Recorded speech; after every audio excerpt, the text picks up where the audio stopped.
baby blue visions. Vanis shook his head, frustration evident in his expression. Voylan glanced at him and said, "Why did you bring it here?" "So we can eat it," Vanis replied, dragging the carcass closer to the camp. Voylan laughed, shaking her head. "We can't eat that, it's poisonous. If you're eager to die tonight, then go ahead, but we won't last long without proper food." She paused, her tone softening. "We need real meat soon, or we won't make it. How about this? You find water, there's a lake to the left of here, and I'll get something safe to eat."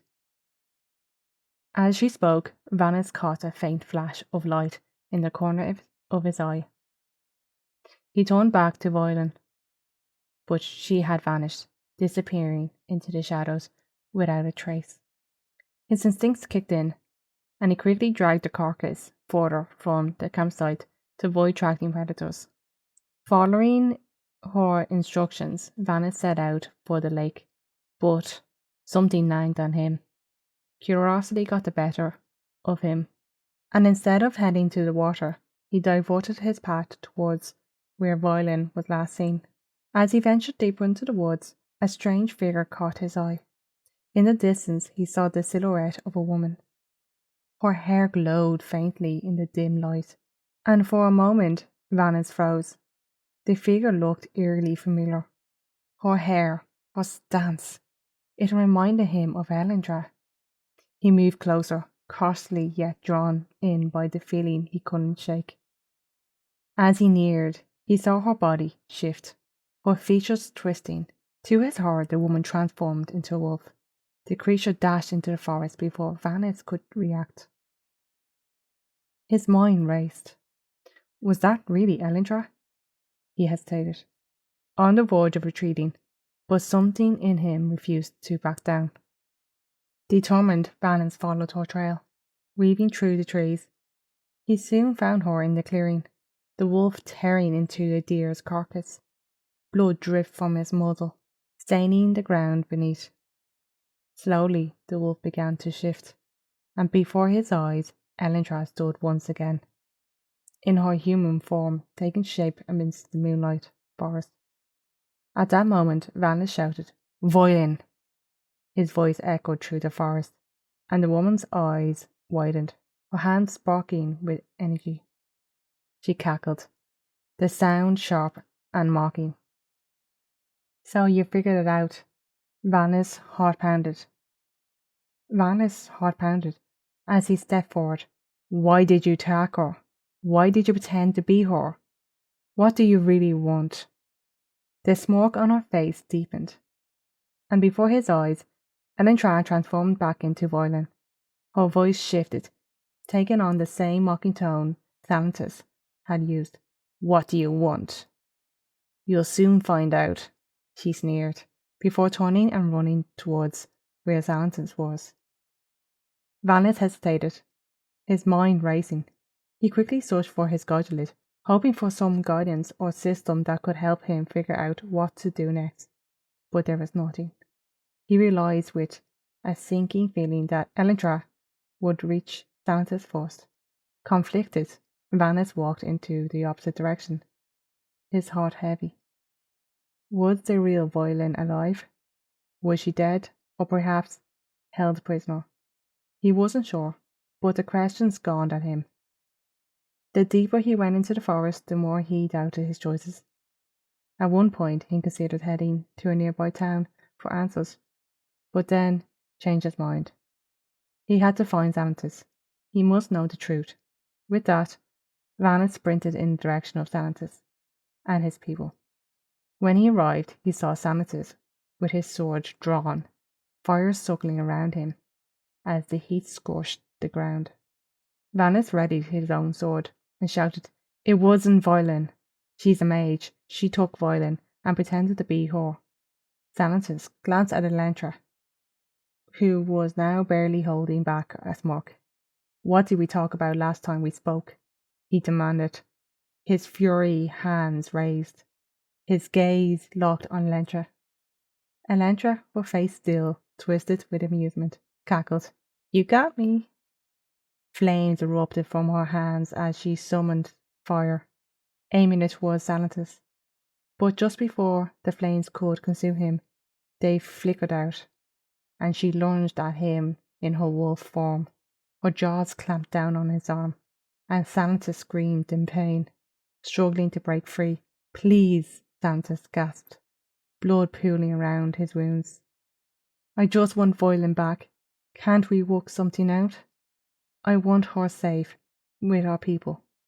The wolf's form shifted again, and Elentra returned to her human form.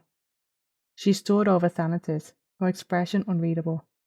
Yes, she said coldly. Vanis needs to come with me to get her if you ever want to see Voilin back. That's the only way.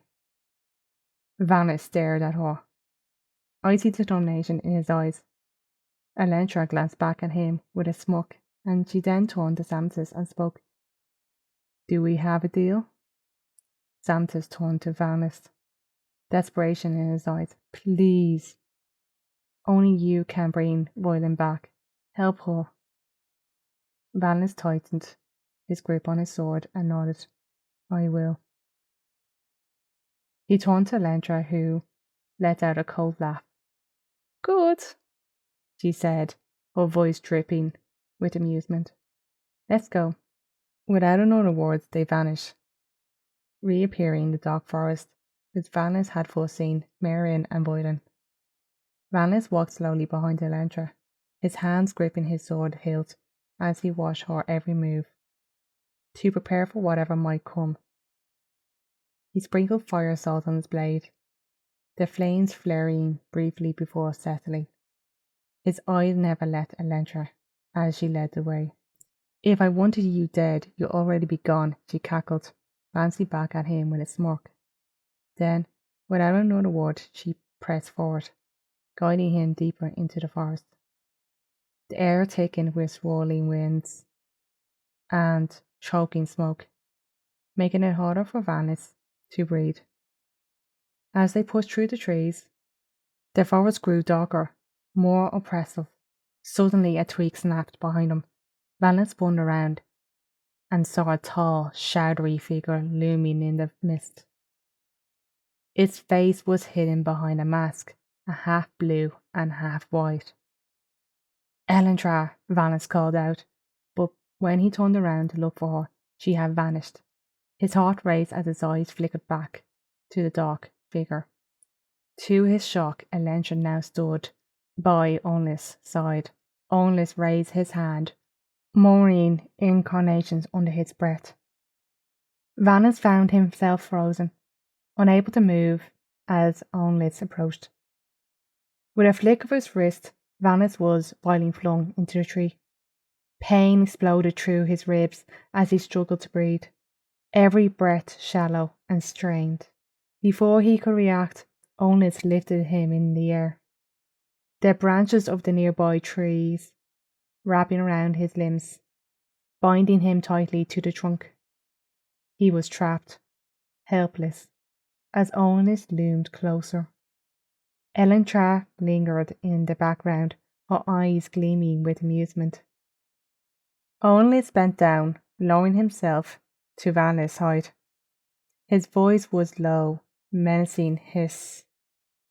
Now tell me, why are you here? What do you seek in this world? What have you discovered? And what are your true intentions? Vanis struggled to speak through the pain, his voice weak but defiant. I don't know.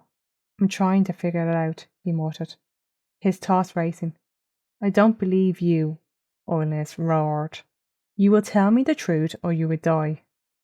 With another chant, smoke filled the air, and Vanis felt a searing heat radiating across his body. His skin burned, as if visible flames were licking at his arms. He screamed in agony, his body writhing against the vines. But the tree held him. I'm telling you the truth, Vanis cried out. I don't know anything, I swear. Vanis gasped for breath, struggling to speak as the pain soared through his body. His words came out in broken gasps. Please, let me find Sanitas. Before he could finish, Onlis interrupted, his eyes narrowing. What do you mean, Sanitas? Is he with you? Onlis glanced at Lentra, suspicion in his voice. Call your friend, Sanitas. Let's see what he wants. Onlis turned his back to Vanis, his gaze cold and calculating. He released Vanis from the tree's grip, and Vanis collapsed to the ground, gasping for air. Summoning the little strength that remained, Vanis forced himself to stand, though his legs trembled under the weight of his exhaustion. Elentra motioned for him to follow. With great effort, Vanis trudged forward, his steps heavy while Onlis followed behind, his presence constant threat looming all over them.